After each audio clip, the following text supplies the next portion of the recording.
I'm the culprit here. Playing ball with the kids this afternoon, and I threw one right through your lovely window. Oh, really? Yes. But I got old Sam here. I brought him along with new painted glass, and he'll fix us up shipshape in no time at all. Go ahead, Sam, right over yes, there. Mr. Brown, sure. Don't mind me, folks. I'll be through here in just a jiffy. Don't worry about it. Oh, incidentally, Miss Skinner, I always meant to ask you whether or not you minded noises, especially. Sharp noises, like, say, chalk on a blackboard. I don't understand. Chalk on a blackboard? At the inquest, I always wondered about it.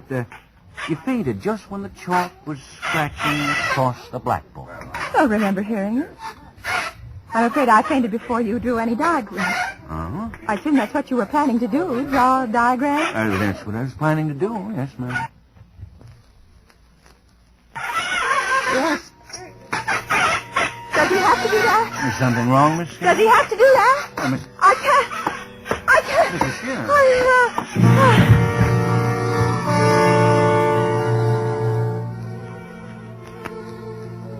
Again it had happened. And again when the noise was made, it sounded like my husband's fingernails scraping down the rough side of the Johnson house. And again as I slipped into darkness, I could see that Mr. Brown was watching me.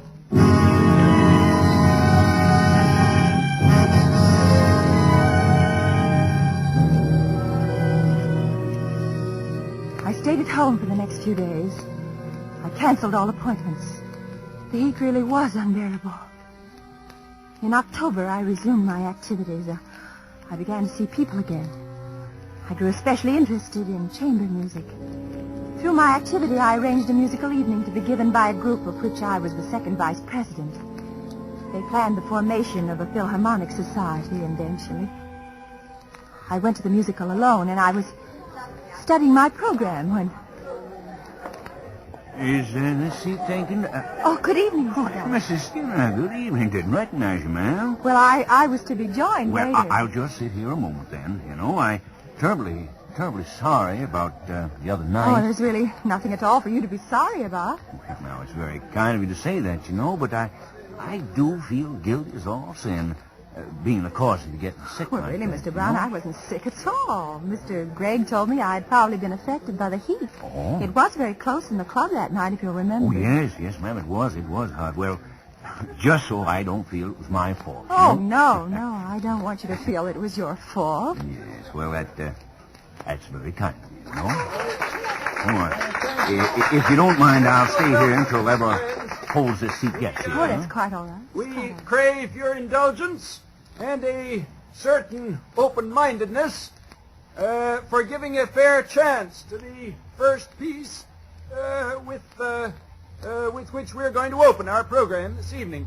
The title of this piece is The 13th Sound, and the composer is Julian Carrillo.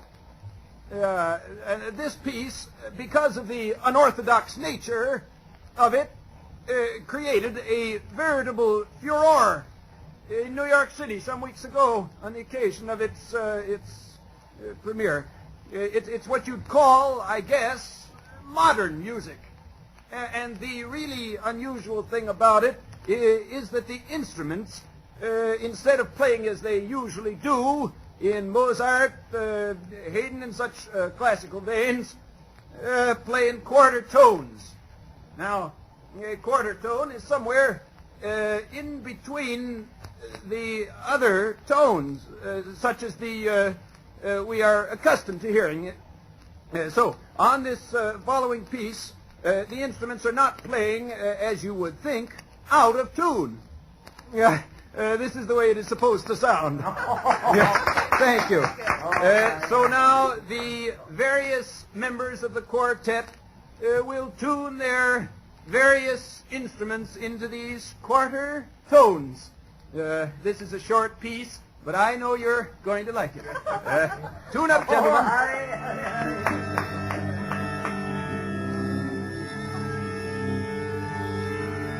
This should be very interesting. I think, Miss Skinner, the 13th Sound. Have you heard it? Huh? No, I haven't. All right.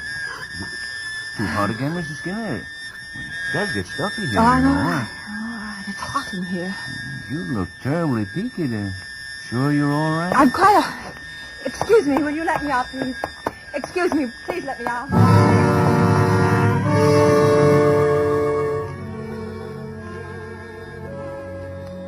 I left Mr. Brown sitting there. My man drove me home. I've never liked modern music. I locked all the doors and I turned this thing. I found a hammer and a piece of board. And I beat and beat and beat and beat on the board with the hammer as hard as I could. And finally the heavy, steady, safe pounding that I made drove the other sharp, shrill, awful noise from my mind. Then I turned out all the lights, opened the windows, and went to sleep. I didn't sleep well, but I didn't stay awake either. I hadn't set the alarm next to my bed, and when I first awoke the next morning, for a minute I couldn't remember what had happened. I felt drugged.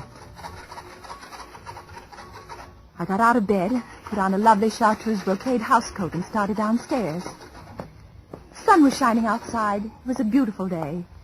Not the sort of day when you could be disturbed by unrelated noises. I felt grand when I got downstairs. And I heard... I didn't know. I didn't care. I knew only that I had to stop it before it happened to me again. Stop it! Stop it! Please stop it! Get out of here! Who told you to do your work here? Did someone tell you to make that noise near my house? Why, no, ma'am. The lawnmower, the dang thing wasn't cut, and I had to Get stop. out! Go on, get off this property at once. What? Yeah, Go and don't ever come back. You hear? Don't ever come back. Don't ever come back. Morning, Miss Skinner. Lovely day.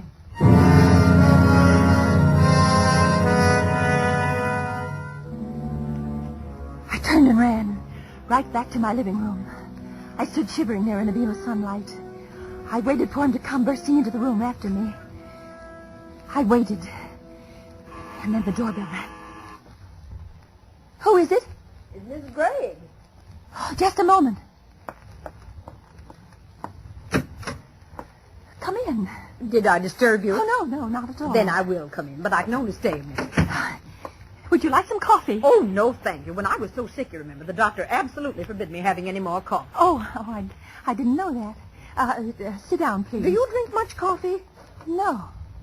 Why do you ask? Well, I thought perhaps your recent attacks might have been caused by that. Oh. Mr. Gregg is a great one for aspirin and salt tablets. I think it's much simpler than that. Cut out coffee. Well, I think my attacks were just caused by this heat. I plan a sea voyage. Oh, how splendid. That Yes, will certainly fix you. I don't mean to be disrespectful, heaven knows, but perhaps on the boat you might meet a fine young man who, well... Perhaps. Oh, when do you plan to leave? This afternoon, I'm leaving from New York. Oh, you can't. Pardon? What, the clubhouse, the unveiling ceremonies are this afternoon. Oh, I forgot. Well, you simply can't leave. We have no one who can replace you on the speaker's platform. Oh, well, all right then, Mrs. Gregg. I'll stay for the ceremonies.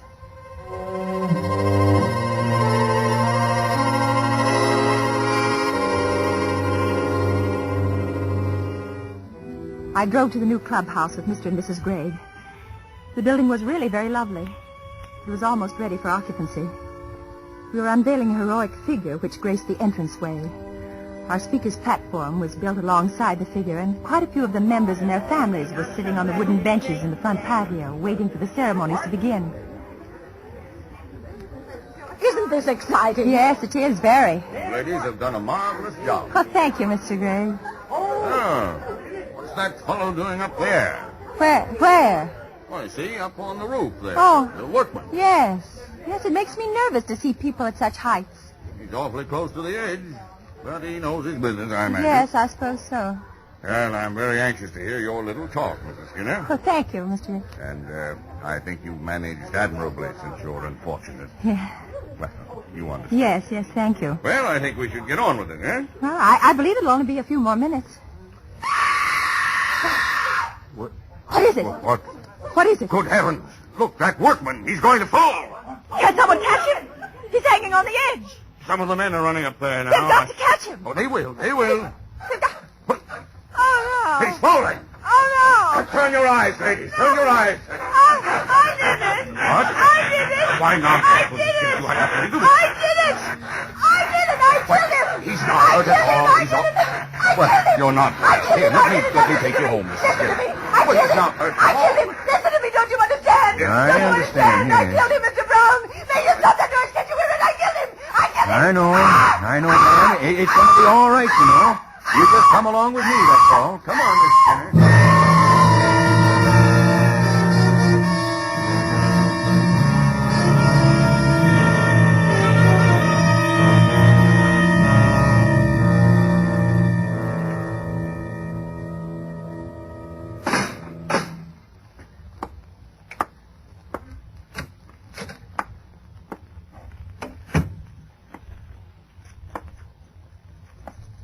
She sign it, Jonathan? Mm-hmm. Yeah, shame. Yeah.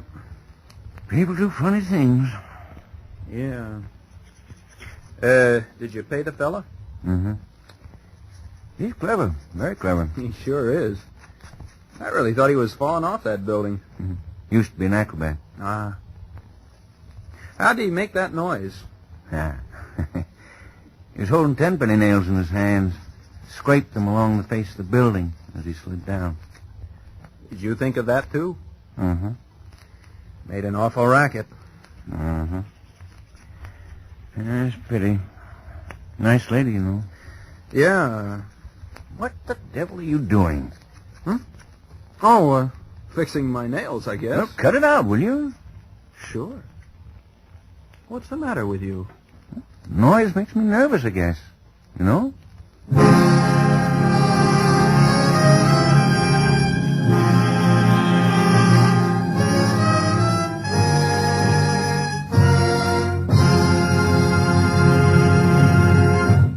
Suspense. Presented by Roma Wines. R-O-M-A. Roma, America's favorite wines. This is Ken Niles returning for a curtain call with the brilliant star of tonight's suspense play, Agnes Moorehead.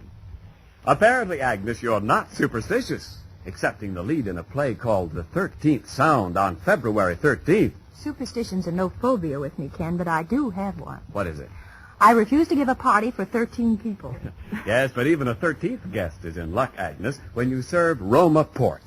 Ruby red, fragrant, nectar-sweet Roma California Port adds warmth to the welcome for everyone.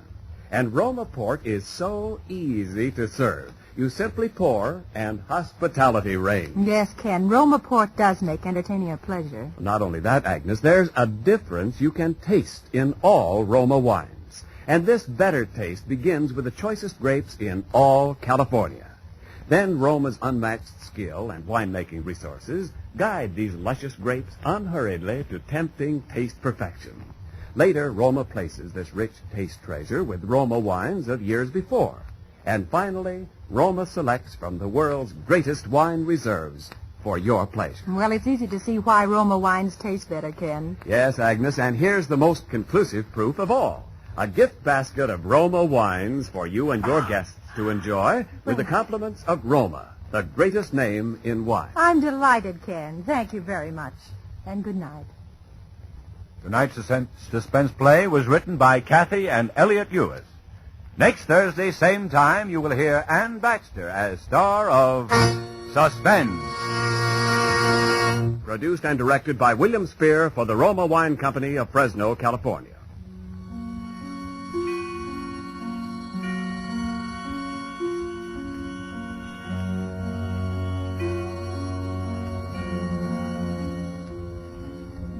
In the coming weeks, Suspense will present such stars as James Stewart, William Bendix, Eddie Bracken, and others. Make it a point to listen each Thursday to Suspense, radio's outstanding theater of thrills.